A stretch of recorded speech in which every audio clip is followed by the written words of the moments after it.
This Good Morning Northwest morning sprint is brought to you by Bill's Heating and Air Conditioning. It is 6:53, time to get you ready for your Friday with the morning sprint. Mark Peterson has a hot and dry Labor Day weekend forecast. Destiny Richards is live in Athol, where your family can learn all about farm life and caring for animals. And Nikki Torres has new information on the man suspected of killing a right-wing supporter in Portland last week.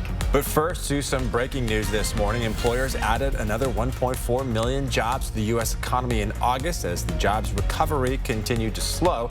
This was in line with expectations and down from the 1.7 million jobs added in July and the 4.8 million in June. Every person who can go back to work is a win, though, for the recovery from the unprecedented jobless crisis the COVID-19 pandemic has brought on. However, America is still down 11.5 million jobs from February.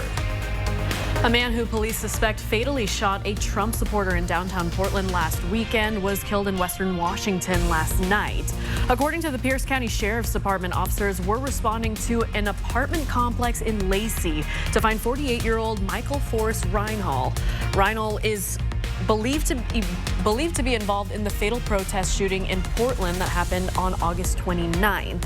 Officers say they tried to stop Reinhold when he left an apartment and got into a car. Investigators say he pulled a gun, and officers fired shots at Reinhold, and he was killed in the gunfire. The fatal shooting comes less than a week after Aaron J. Danielson died from a gunshot wound to the chest Saturday in Portland, as a large group of protesters and counter-protesters were moving throughout the area. Several fire trucks responded to New Harbor Chinese restaurant at Division and Nora about 2 hours ago when callers reported that the restaurant was on fire. As it turns out, firefighters tell us it was just a small fire set outside the building, which they quickly put out. The Heat and Road fire near Spangle is being slowly contained. That fire has burned around 320 acres. People in the area of Latah Creek Road are back in their homes, but are being told to stand by to evacuate in case conditions change because the fire burned along a previously burned area. It didn't have the fuels to grow much bigger. This is the latest look we have of the Evans Canyon fire in Yakima County. At least 5 homes have already been destroyed by the flames. People living in several nearby areas are being told to leave their homes or be ready to at a moment's notice. Fire crews have mapped it to 57,500 acres. That's about 90 square miles. For comparison, Spokane has a total area of just more than 60 square miles.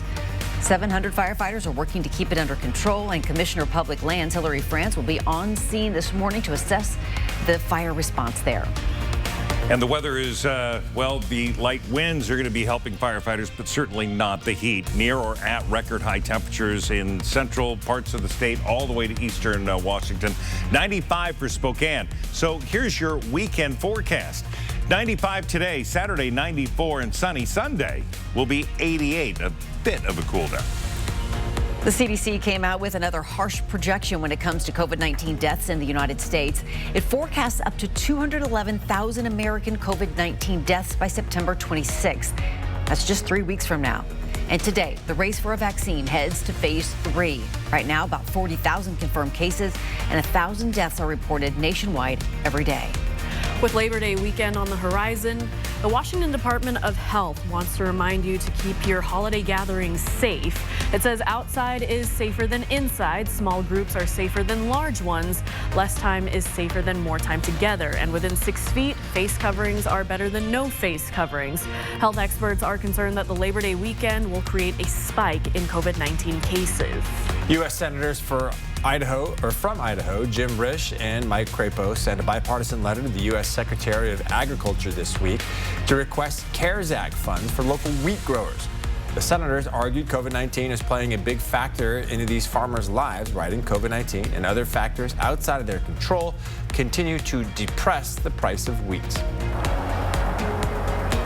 The Farm at Winter Station is a new farm in Athol that aims to provide an opportunity for families and kids to learn about life on the farm, about working on the farm.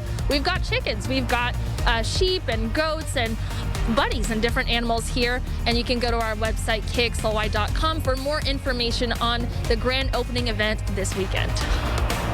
Coming up next on Good Morning America, 5 years ago, we exposed Spokane's Rachel Dolezal for lying about her ancestry.